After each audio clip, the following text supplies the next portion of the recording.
Projeto que transforma as secretarias de desenvolvimento regional em agências recebe aval da Comissão de Finanças. Criação da Controladoria do Legislativo recebe sinal verde da Comissão de Constituição e Justiça. Semana Lixo Zero reacende o debate sobre o tratamento de resíduos sólidos. E ainda a posse dos novos estagiários do programa Alesc Inclusiva voltado a pessoas com deficiência. Agora no Notícias da Semana.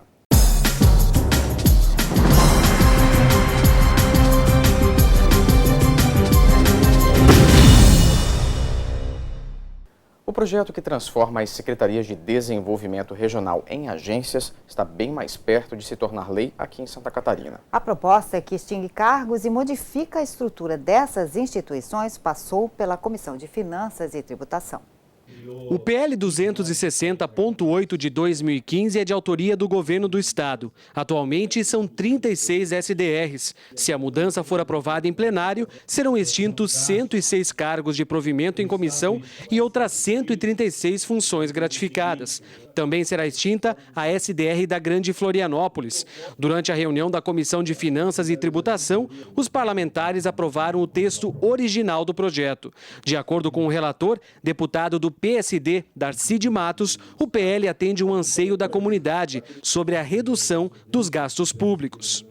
Elas passam a funcionar no interior do estado como agências regionais, né? E esse projeto foi importante por quê? Porque é um projeto que vai na linha do anseio da comunidade, reduz mais de 200 cargos comissionados e cargos de gratificação, quer dizer, enxuga a máquina, mas a agência regional continua atuando e interiorizando as ações do governo. Antes de ir a plenário, o PL ainda deve passar pela Comissão de Trabalho, Administração e Serviço Público. Durante a comissão, os parlamentares também aprovaram o projeto de lei 232.4 de 2014. O documento determina a gratuidade de travessia de ferry-boat para ambulâncias do SAMU, bombeiros e unidades de saúde pública que transportam pacientes. Já no âmbito da Comissão de Constituição e Justiça, parlamentares aprovaram um projeto de lei que cria a Controladoria Geral da Assembleia Legislativa. A proposta, de autoria da mesa, tem o objetivo de aumentar a fiscalização interna do Parlamento catarinense.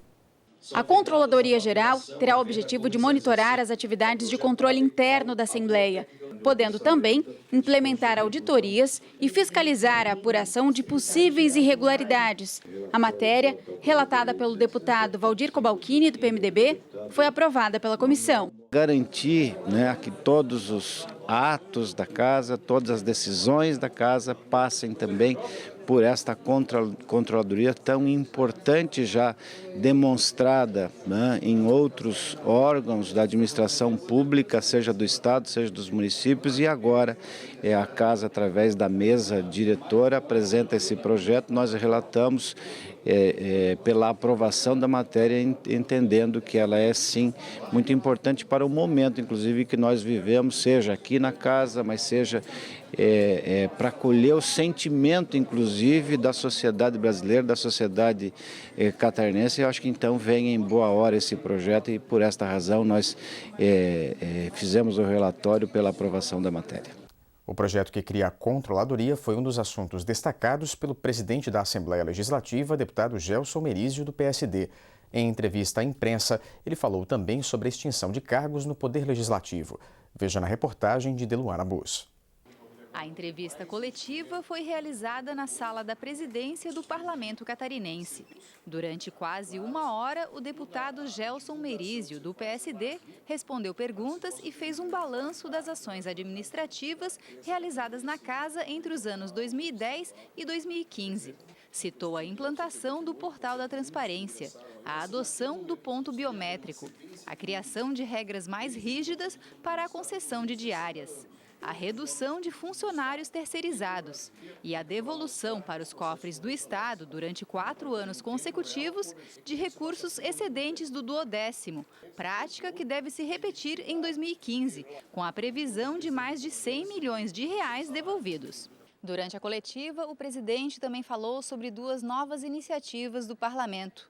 Uma delas é o projeto que cria uma controladoria geral dentro da Assembleia Legislativa. O setor será responsável por monitorar e implantar atividades de controle interno, fazendo a fiscalização dos processos em tempo real e garantindo assim a legalidade e a economia dos recursos públicos. Segundo Merizio, a proposta já passou pelas comissões de mérito e deverá ser votada em plenário na próxima semana. A nova estrutura será formada por um controlador geral, um controlador geral adjunto e assessores técnicos de controle. Todos serão servidores efetivos. A outra iniciativa, destacada pelo presidente do Parlamento, já foi aprovada em plenário e prevê a transformação e extinção de cargos efetivos de nível fundamental e médio do quadro de pessoal da Assembleia Legislativa. Conforme a proposta, o número total de servidores efetivos, atualmente em 818, vai cair pela metade. Os cargos serão extintos gradativamente, à medida em que os servidores forem se aposentando, e os novos concursos públicos para o Parlamento serão preenchidos apenas por candidatos com curso superior.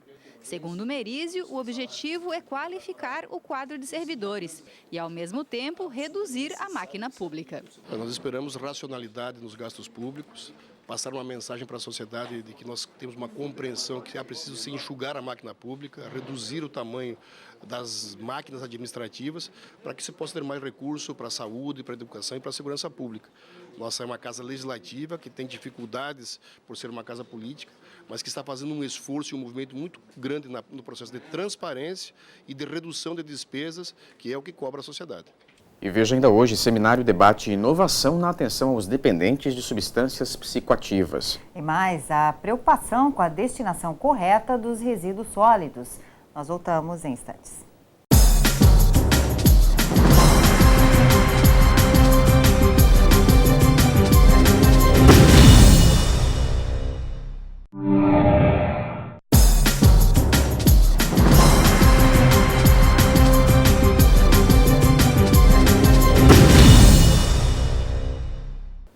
A Assembleia Legislativa sediou um seminário que trouxe para o centro dos debates a necessidade de inovar a atenção aos dependentes de substâncias psicoativas. O evento foi uma extensão das atividades do projeto Reviver, que dá apoio técnico e financeiro a comunidades terapêuticas para a recuperação de dependentes químicos.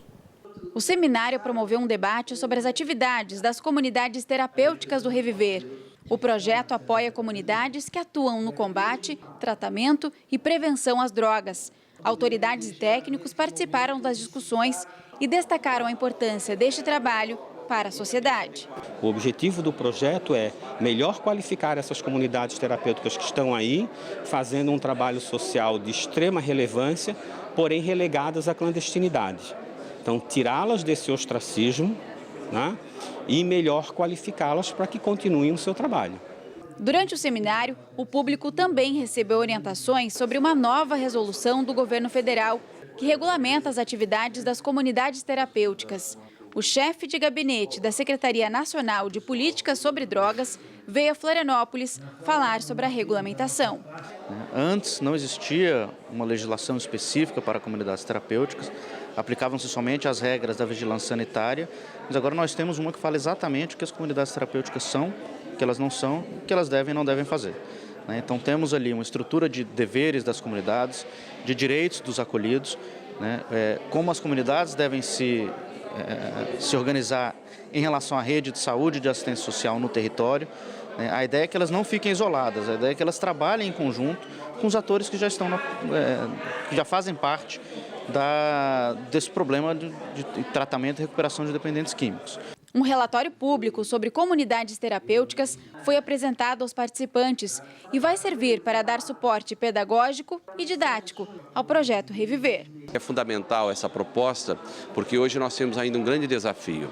Quando o dependente químico bate a porta, para onde vai? Para a Polícia Militar, para o Conselho Tutelar, para a saúde, para a assistência social. Então é nessa perspectiva que esse material didático vai ajudar a estabelecer esse fluxograma nos diferentes municípios de Santa Catarina e principalmente onde nós já temos as comunidades terapêuticas.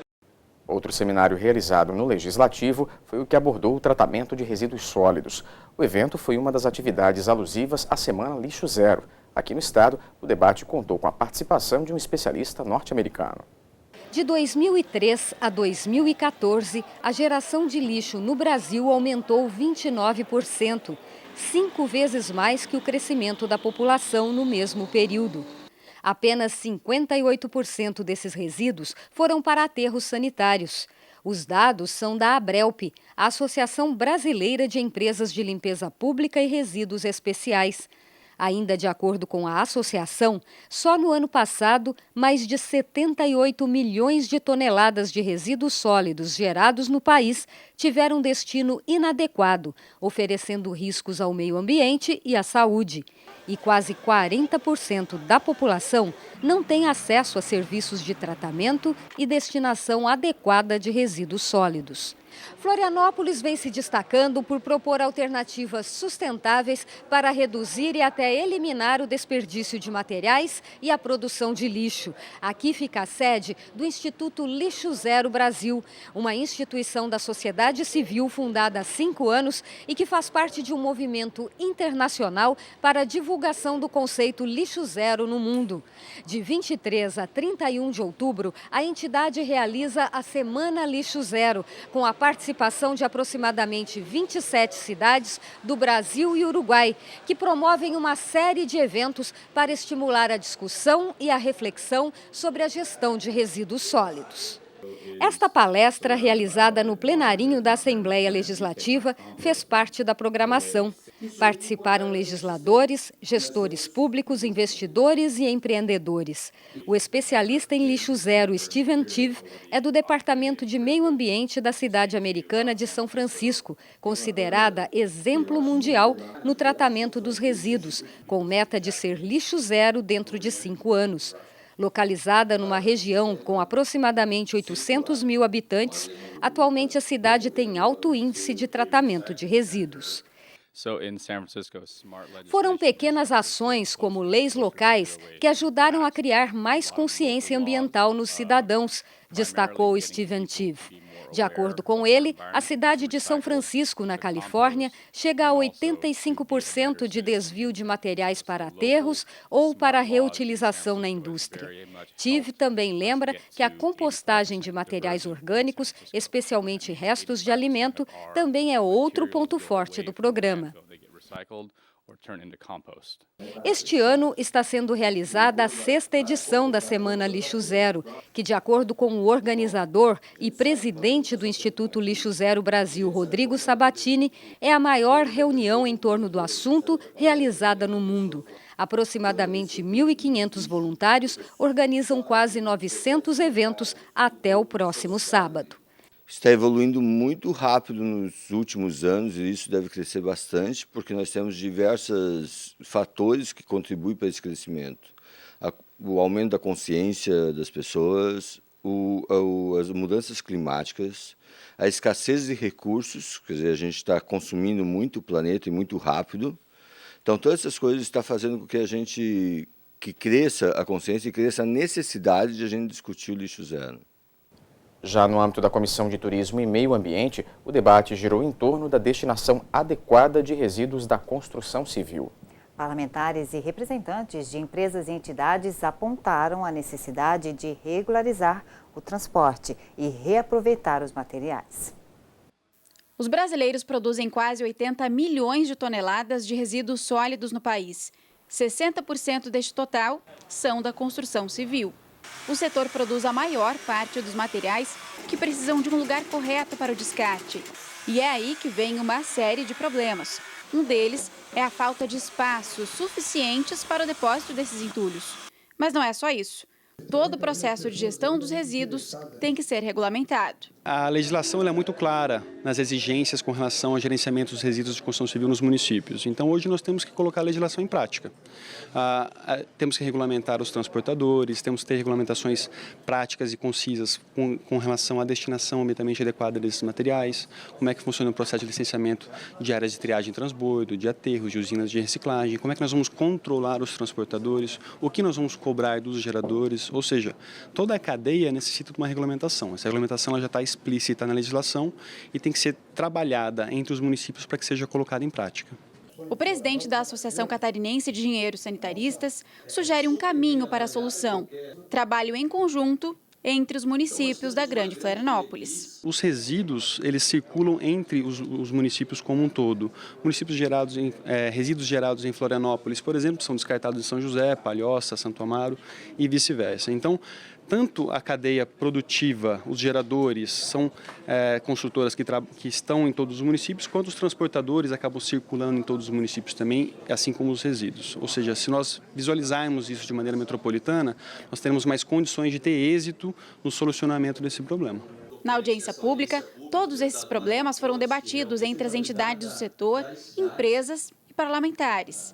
É muito importante essa discussão porque é uma questão que envolve não só Florianópolis, mas a grande Florianópolis. Essa questão é uma das questões das regiões metropolitanas. Mobilidade, lixo, água, luz, saúde, educação. Essa discussão é muito importante. É um problema que muitas vezes não é tratado com responsabilidade pela gestão pública, em parceria com a iniciativa privada, e a audiência pública permite ouvir todos os segmentos e ter uma ação que gere o menor impacto no meio ambiente. Mário Marcondes, que está preocupado com a situação, promoveu a audiência pública em conjunto com as comissões de Turismo e Meio Ambiente e de Transportes e Desenvolvimento Urbano. A intenção foi debater o problema com todos os envolvidos para buscar políticas públicas que tragam soluções e aprimorar o processo do trabalho, além de reaproveitar os materiais descartados. Nós temos que fazer o reaproveitamento disso. E no reaproveitamento nós queremos fazer. Se buscamos para fazer tijolos, lajotas, para fazer o próprio aproveitamento para o próprio município. Eis o porquê que nós estamos buscando um trabalho em conjunto com os municípios da Grande Florianópolis, para que a gente possa fazer uma proposição para a Grande Florianópolis, não só para Florianópolis, não só para São José, para que, quem sabe, todos os municípios juntos conseguimos aplicar a nossa legislação da região metropolitana e fazermos um atendimento único no local adequado e para que as pessoas que trabalham com isso trabalhem dentro da legalidade. E veja a seguir, novos estagiários do programa Alesc Inclusiva tomam posse no Poder Legislativo. Os detalhes da iniciativa que atende pessoas com deficiência, você confere logo depois do intervalo. Notícias volta já.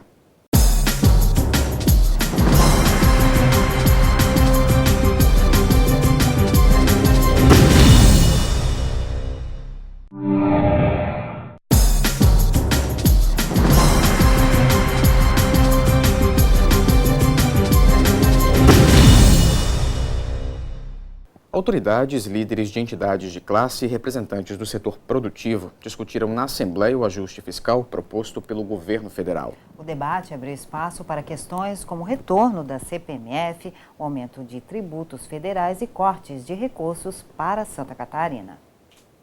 A audiência pública debateu sobre as consequências que empresas e moradores do estado vêm sentindo com a crise econômica do país. O anúncio de corte de verbas do governo federal tornou a situação ainda pior.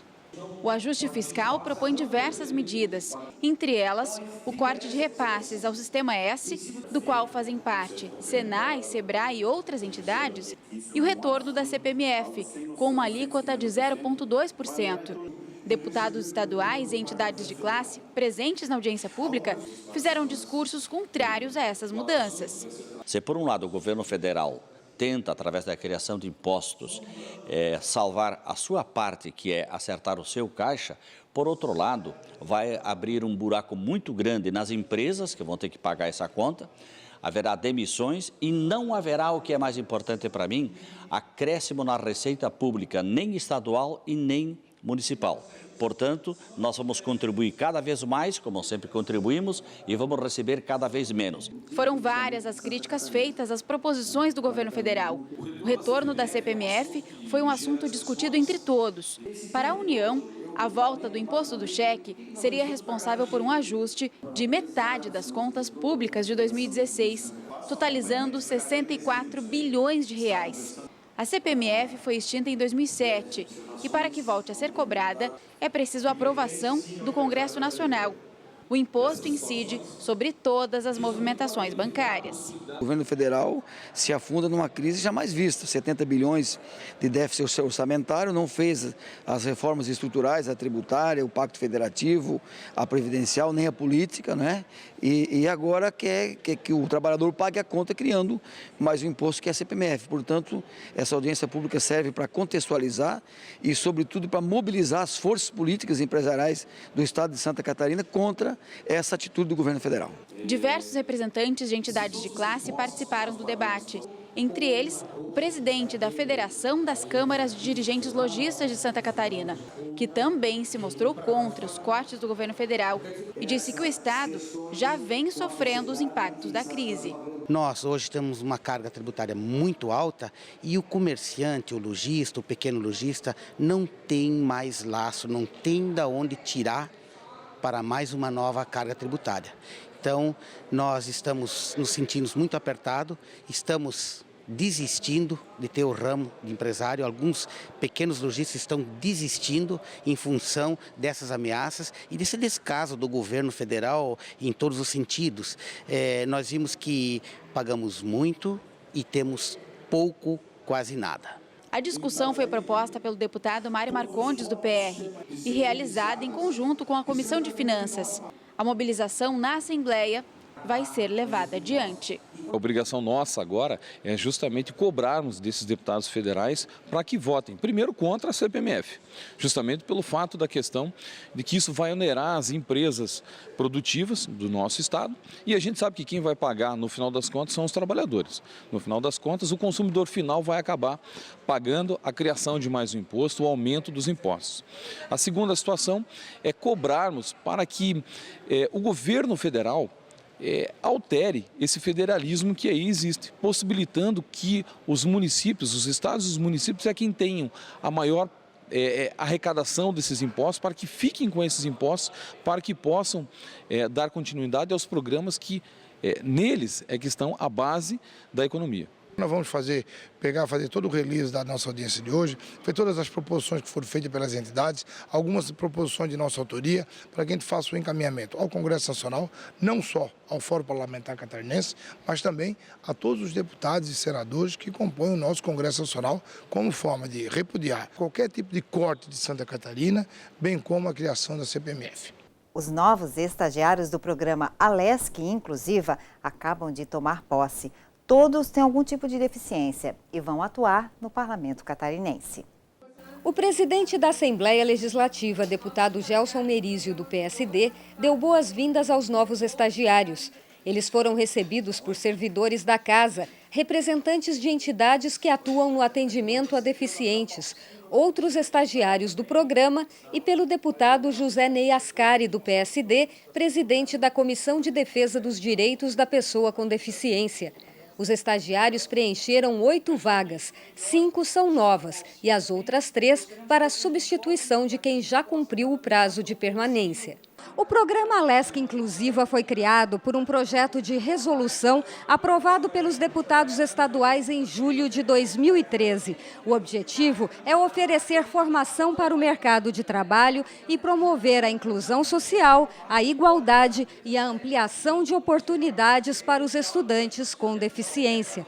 Para que o candidato seja admitido, ele deve passar por um processo de seleção e recrutamento e estar frequentando o ensino regular.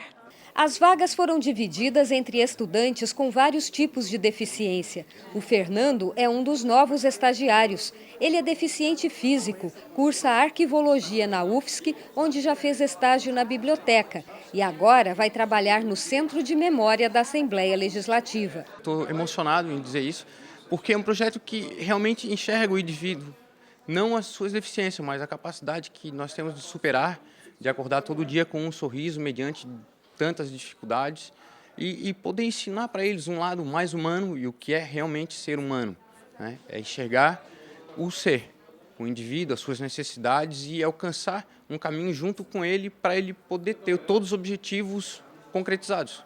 Os estagiários selecionados deverão cumprir 4 horas diárias num total de 20 horas semanais.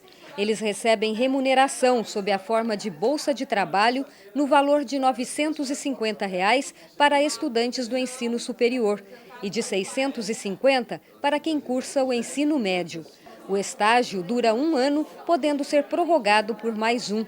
Eles atuam nos mais variados departamentos da Assembleia Legislativa, ao lado de servidores treinados para a recepção e o convívio adequados. É uma iniciativa que está gerando no Estado uma série de outras iniciativas. E o importante nesse contexto todo é a oportunidade que a Assembleia dá através desse projeto para que a pessoa com deficiência possa continuar depois no mercado de trabalho. Aqueles que por aqui passaram tiveram sucesso nessa empreitada e hoje estão inseridos no mercado de trabalho. Por isso que é um projeto importante com muitos benefícios. A edição de hoje termina com arte. A exposição é assinada pelo artista plástico Valdir Machado Costa, o Dival. As obras são em óleo sobre tela e retratam ao mesmo tempo a leveza e a intensidade da dança. A dança flamenca, o balé clássico, o tango. A arte da dança, na visão de Valdir Machado Costa, tem cores fortes, traços marcantes e detalhes que impressionam. Ele é natural de Florianópolis, tem 57 anos e desenha desde criança. Fez carreira como bancário, mas nunca abandonou a pintura, a grande paixão do artista, que nas obras assina Dival, uma mistura de 2 apelidos da infância. O Dival é autodidata e durante muitos anos pintou apenas como passatempo. Ainda na década de 80 fez alguns cursos de pintura e durante 10 anos deu aulas de óleo sobre tela para iniciantes. A partir do ano 2000, começou a ganhar prêmios com o trabalho, o que deu autoconfiança ao artista. Em 2004, ele deixou de ser bancário para se dedicar exclusivamente à pintura e 4 anos depois inaugurou a primeira exposição individual. A minha primeira exposição individual foi Dino Artístico, de corpos, que foi uma exposição feita no SIC. Depois eu trouxe ela para a Assembleia, levei ela para o Banco do Brasil, levei ela para o Angeloni.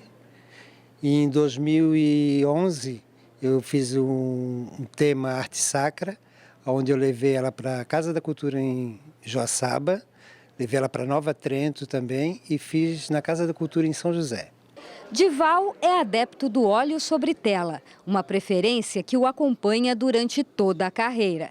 É uma realização a pintura, né? Então eu me senti como se já estivesse me tornando realmente um artista já catarinense.